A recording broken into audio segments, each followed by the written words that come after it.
Welcome back dear student in our channel Gyan Ganga family. बहुत student हमें comment कर रहे थे कि सर हमारे लिए आप रियल नंबर का अगला वीडियो लेकर आए हैं।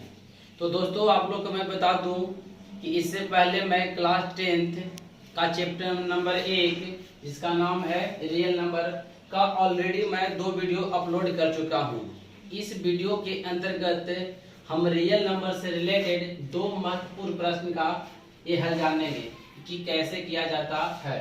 चलो दोस्तों देखते हैं सबसे पहला प्रश्न हमारा क्या कहता है। यहाँ सबसे पहला प्रश्न कह रहा है कि show that any odd integer can be written in form of 6q+1 और 6q+3 और 6q+5। इसका मतलब ये हो गया हमें साबित करना है किसी भी प्रकार के ऑड नंबर को 6q+1 या 6q+3 या 6q+5 के रूप में लिखा जाता है। तो इस सवाल को बनाने से पहले हमें देखते हैं कि ऑड नंबर कैसे पहचानते हैं और इवन नंबर कैसे। अगर लास्ट में 1 आ जाए, 3 आ जाए, 5 आ जाए, 7 आ जाए, 9 आ जाए, इसका मतलब वो पॉजिटिव क्या है, ऑड इंटीजर है। अगर लास्ट में हमारा 0 आ जाए, 2 आ जाए, 4 आ जाए, 6 आ जाए, 8 आ जाए, इसका मतलब वो पॉजिटिव की जगह पे पॉजिटिव इवन इंटीजर है। सबसे पहले इसको बनाने से पहले हम यहाँ पे मानते हैं let n be any positive integer. Positive integer यानी है ना इंटीजर जिसमें 6 से भागा देते हैं। इसका मतलब यहाँ पे डिवीजर कितना बन जाता है, 6। आप जानते होंगे कि जिस संख्या से किसी भागा दिया जाता है उसे क्या बोला जाता है, डिवीजर। इसका वैल्यू पे कितना है, 6 है। तो डिवीजन यानी भाग हमें q1 लगता है, जिसे क्वोटिएंट कहा जाता है, यानी कि q हो गया। एंड रिमाइंडर क्या हो गया, ये r। रिमाइंडर्स क्या हो गया, ये हमारा शेषफल r हो गया। और जिसमें भागा दिया जाता है उसे डिवाइडेंड कहा जाता है। यहाँ पे देख रहे हैं कि डिवाइडेंड हमें कितना हमारा है, n आ गया। तो एक फार्मूला था मैथ में, डिवाइडेंड बराबर quotient into divisor plus remainder, अर्थात वैल्यू पुट कीजिए। तो पुट करेंगे तो आप यहाँ पे देख रहे हैं डिवाइडेंड का मतलब कितना, ये n है। क्वोटिएंट का वैल्यू यहाँ पे देख रहे हैं कितना है, q है। और डिवीजर का वैल्यू कितना है, 6 है। अब थोड़ा सा यहाँ पे देखते हैं बेसिक नॉलेज, यानी n बराबर क्या हो गया, 6q plus r। Formula put किए। अगर आप 6 से भागा दे रहे हैं, यहाँ पे देखिए 6 से भागा किसी में दे रहे हैं, यहाँ पे q है, यहाँ पे m, यहाँ पे कितना लग रहा है भागा, ये r बार लग रहा है। जब r बार लग रहा है तो ये क्या करते हैं, इसका वैल्यू निकालने के लिए अगल बगल गुना, यानी n बराबर 6q प्लस क्या है, ये रिमाइंडर r। उसी चीज को हमने यहाँ पे लिख दिया है। अब देखिए 6 से भागा दे रहे हैं तो या तो पूरा पूरा एक कट जाएगा नंबर n या इंटीजर जिसको बोल रहे हैं, या तो ऐसा होगा कि हमारा नहीं कटेगा तो रिमाइंडर 1 2 3 4 5 कुछ भी बच सकता है, लेकिन 6 कभी भी नहीं बचेगा, नहीं तो डिवीजन मेथड क्या जाएगा, वो गलत हो जाएगा। तो यहाँ पे देख रहे हैं हमारा कुछ केस बन रहा है, 1 2 3 4 5 6। बारी बारी से सारे केस का क्या करेंगे, स्टडी करेंगे। किसी को शॉर्ट फॉर्म में लिखने का ये क्या है, टेक्निक है। यानी r हमारा एक रिमाइंडर है जहाँ पे क्या 0 से लेकर 6 तक क्या हुआ, ये बच सकता है, लेकिन ये 6 कभी भी नहीं होगा। अगर हम किसी संख्या में 12 से भागा देंगे तो रिमाइंडर हमारा मैक्सिमम 11 तक बचेगा। अगर किसी संख्या में हम 3 से भागा देंगे तो मैक्सिमम रिमाइंडर हमारा क्या बचेगा, 2 बचेगा। ठीक है। आप ये भी जानते हैं कि अगर कोई भी हमारा कितना ऑड नंबर, इसमें 2 से मल्टीप्लाई कर दीजिए, 10 हो जाएगा। 10 कौन सा नंबर है, ये इवन नंबर है। 4 था इवन नंबर, इसमें 2 से गुना कर दीजिए, ये भी 8 हो गया। यानी कि आप किसी भी इवन नंबर या ऑड नंबर में 2 से मल्टीप्लाई करेंगे तो हमेशा क्या बन जाएगा, वो इवन नंबर बन जाएगा। चलिए दूसरी बात है, अगर यहाँ पे हम एक और देख रहे हैं कि अगर 5 है, 5 में 1 जोड़ दीजिए। 5 में 1 जोड़ते हैं तो 5 हमारा ऑड नंबर है, 1 जोड़ते क्या गया, 6 हमारा इवन नंबर है। या 6 था, इसमें 1 जोड़ दीजिए, क्या होगा, ये 7। यानी कि 5 में 1 जोड़ेंगे तो बन जाएगा 6 जो कि इवन नंबर है। 6 में 1 जोड़ देंगे तो क्या बन गया, 7। या आप घटाएंगे तो 4 बचेगा, घटाएंगे तो आप क्या बचेगा, 5 बचेगा। फाइनली इसका मतलब आप 2 रिजल्ट यहाँ पे निकला कि किसी भी इवन या ऑड में अगर 2 से मल्टीप्लाई करते हैं तो हमेशा वो इवन नंबर होगा। पहला बात है। दूसरी बात यहाँ पे क्या देख रहे हैं कि अगर किसी भी इवन नंबर में एक जोड़ो या घटाएंगे तो हमारा क्या हो जाएगा, ऑड होगा। लेकिन अगर ऑड से एक जोड़े या क्या करेंगे, घटाएंगे तो हमारा क्या होगा, ये इवन हो जाएगा। यानी इवन से ऑड, ऑड से इवन, कब, एक जोड़ और घटाने पे। चलिए यहाँ पे पहला केस देते हैं। पहला केस में r का मान 0 रखेंगे, फिर 1 2 इस तरह से बढ़ेंगे। केस नंबर पहला लेते हैं, r का मान क्या रखते हैं 0, तो n का जो वैल्यू है इसमें क्या करेंगे, हमारा 6q प्लस r, उसमें r का मान 0 पुट किए तो हमारा n का वैल्यू क्या गया, ये 6q आ गया। आप 6q को क्या ले सकते हैं यहाँ पे 2 इंटू 3q, 2 इंटू 3q। और अभी आपको हम बताएं ये 3q हमारा इवन या हमको पता नहीं है, लेकिन जैसे ही हम 2 से मल्टीप्लाई कर दिए तो क्या बन गया, इवन बन गया। इसका मतलब ये हुआ कि 6q हमारा क्या है, ये इवन है। चलिए दूसरा केस में आते हैं। अब यार का मान कितना रखते हैं, 1 रखते हैं। 1 रखेंगे यानी कि r की क्या गई 6q प्लस 1, तो हमारा ये 6q क्या प्रूफ कर चुके हैं, इवन है। इवन में एक जोड़ेंगे तो क्या बन गया, ऑड बन गया। तो यहाँ पे 6q प्लस 1 क्या हमारा है, ऑड आ गया। चलिए केस नंबर 2 थर्ड लेते हैं, r का मान 2 रखते हैं। तो यहाँ पे क्या होगा, ये n बराबर 6q प्लस 2। आप क्या करेंगे, लास्ट वाला जो वैल्यू है 2 है उसको एक अलग कर दीजिए, बाकी सेपरेट करके लिख दीजिए। तो 2 में क्या लिखे 1 प्लस 1, तो 6q प्लस 1 को हम पहले ही क्या प्रूव कर चुके हैं, ऑड। यानी ऑड प्लस 1 क्या हो गई है, इवन हो गया। इसका मतलब कि 6q प्लस 2 क्या है, ये इवन इंटीजर है। चलिए अगला केस की बात करते हैं। r का वैल्यू कितना लेते हैं 3, तो n का वैल्यू क्या गई है 6q प्लस 3। फिर यहाँ से एक अलग हटा दीजिए, तो हटाएंगे तो क्या आ जाएगा, ये 6q प्लस 2 प्लस 1, और 6q प्लस 2 का पहले क्या प्रूव कर चुके हैं कि हमारा वो इवन है। यानी इवन प्लस 1 क्या हो गया, ये ऑड आ गया। इसका मतलब ये हो गया कि हमारा 6q प्लस 3 को जो गया ये ऑड हो गया। अगला केस लेते हैं, r का वैल्यू पुट करते हैं, यानी n बराबर 6q प्लस 4। यहाँ फिर से क्या करेंगे, एक हटा करके लिखेंगे, तो 1 प्लस 3 4 तो आ ही रहा। तो 6q प्लस 3 को पहले ही क्या प्रूव कर चुके हैं कि वो ऑड है। इसका मतलब कि हमारा ऑड प्लस 1 क्या गई है, इवन। इससे साबित ये होता है कि 6q प्लस हमारा क्या है, ये एक इवन इंटीजर है। चलिए लास्ट केस में आते हैं। r का वैल्यू क्या लेते हैं 5 लेते हैं। 5 लेते हैं तो n बराबर क्या गई है 6q प्लस 5। फिर यहाँ से एक आगे करके लिखिए, तो 4 प्लस 1, तो 4 प्लस 1 हमारा पहला ही प्रूफ क्या हो चुका है, ये इवन। तो इवन में 1 जोड़ेंगे तो क्या बन जाएगा, ये और। इसका मतलब कि 6q प्लस हमारा 5 जो है एक प्रकार का ये कौन है, ऑड इंटीजर है।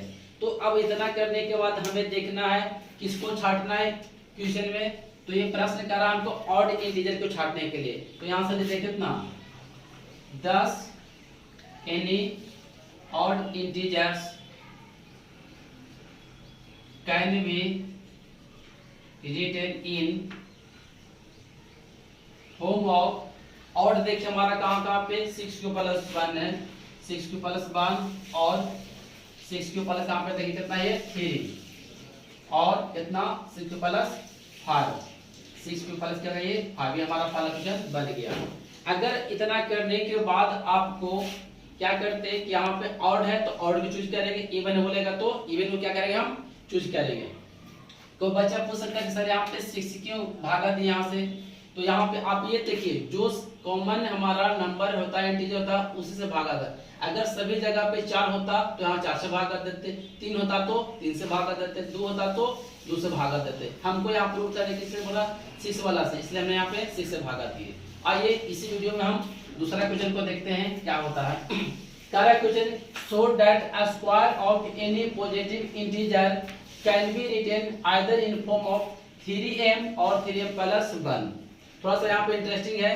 अगर यहाँ पे देख रहे हैं कि q है तो यहाँ पे डिवीजन कितना टाइम्स लगा था हमको q टाइम्स, लेकिन यहाँ पे m है तो यहाँ क्या करेंगे, यहाँ पे m टाइम्स डिवीजन हम नहीं देंगे, यहाँ पे m टाइम्स डिवीजन नहीं देंगे क्योंकि यहाँ पे लिनियर फॉर्म था, स्क्वायर क्यूब वगैरह नहीं था।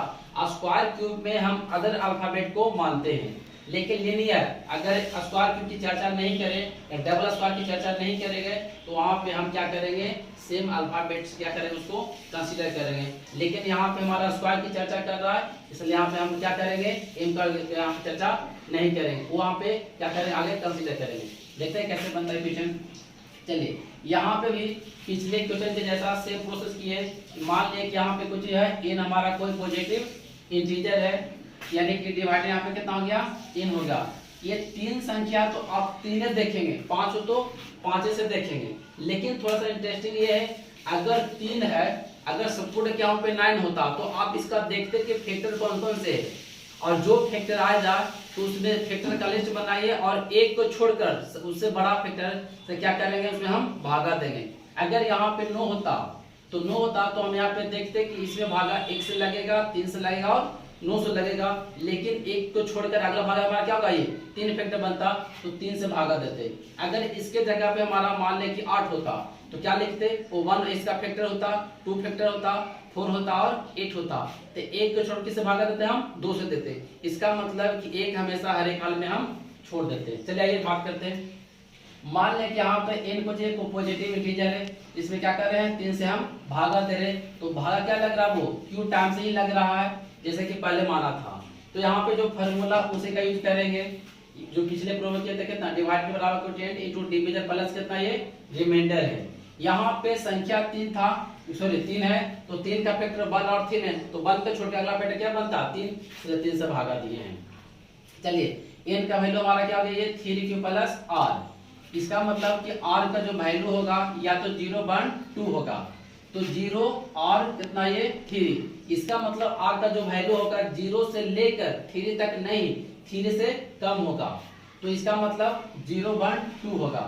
चलिए इसमें कुछ हमारा केस बनता है, केस कितना हो जाएगा इसमें 0 और कितना केस, अगर कोई कहीं पूछता है कि इस केस की संख्या कितना होगा, तो जिस संख्या से आप भागा देंगे केस उतना ही बनता है। जैसे यहाँ पे देखिए पिछले में हमने 6 से भागा दिया, टोटल केस कितना बना 6 बना, इसमें 3 से भागा दे रहे तो टोटल केस कितना बनेगा 3 केस बनेगा। देखिए कैसे क्रम बनता। चलिए केस नंबर बन लेते हैं। n का वैल्यू क्या होता है ये 3q प्लस 0, यानी n बराबर 3q।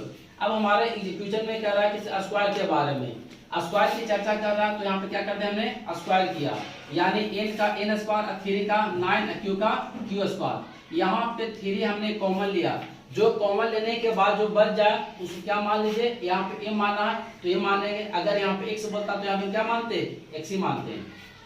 चलिए ये जो कॉमन लेने के बाद हमारा 3q स्क्वायर बच गया, उसका मान लीजिए कि हमारा ये m है, जहाँ पे m क्या है एक पॉजिटिव इंटीजर है। इसका मतलब कि m का वैल्यू क्या हो गया, इतना बराबर m हो गया, तो n स्क्वायर बराबर क्या हमारा हो गया ये 3m हो गया। केस नंबर 2 लेते हैं, यानी कि r का वैल्यू कितना पुट करते हैं 1, पुट करेंगे तो n बराबर हो गया 3q प्लस 1, फिर से हमको क्या करना पड़ेगा स्क्वायर, यानी n स्क्वायर बराबर हो गया 3q प्लस 1 के होल स्क्वायर। इसको आप a प्लस b के होल स्क्वायर पे तोड़ेंगे ये वैल्यू आ जाएगा। यहाँ पे क्या करेंगे हमको 3 कॉमन लेना होगा, 3 कॉमन लिए तो क्या बच गया अंदर में 3q square plus 2q plus 1, ये हो जाएगा। जो ब्रैकेट में आ गया उसको क्या मान लेंगे फिर से m, तो ये पूरा हो गया m, ये हो गया 3, तो 3m प्लस 1, या यहाँ पे हम मान लिए m, जहाँ m कुछ है कोई भी हमारा n पॉजिटिव इंटीजर है, यानी n स्क्वायर बराबर क्या ये 3m प्लस 1 आ गया। चलिए अगला लास्ट केस की बात करते हैं। r बराबर क्या है ये 2, तो n बराबर यहाँ पे क्या हो जाएगा ये 3q प्लस 2, यानी n स्क्वायर बराबर 3q प्लस 2 के होल स्क्वायर। यहाँ पे सिंपलीफाई करेंगे तो आपका आ जाएगा 9q square plus 12q plus 4। अब देखिए ये 4 रिमाइंडर हो गया, लेकिन हमको कॉमन लेना कितना 3, उसको 2 पार्ट में तोड़ दीजिए। 2 पार्ट में कैसे तोड़ेंगे 3 प्लस 1, 3 प्लस 1। अगर मान ले कि यहाँ पे 11 होता तो क्या करते 11 को लिखते 9 प्लस 2 लिखते, 11 को लिखते 9 प्लस 2 लिखते। अब यहाँ पे देखिए क्या किए हैं, हमारा 4 था तो एक वो अलग कर दिए, अब बाकी ये इसमें वो हमारा 3 कॉमन आ रहा, 3 हमने क्या ले लिया कॉमन, जो ब्रैकेट में है उसका मान लेते हैं m मान लेते हैं, तो फिर से हमारा क्या बन गया m, तो जाएगा 3m प्लस 1, यानी क्या हो गया m बराबर सॉरी n स्क्वायर बराबर 3m प्लस 1। इस प्रकार से हमको दिखाना था कितना 3m और कितना 3m प्लस 1 के रूप में दिखाना था। यहाँ पे हमको वही दिख रहा, या तो m स्क्वायर दिख रहा या तो 3m प्लस 1 दिख रहा है। तो यहाँ पे लिख देंगे 10 square of any positive integers can be written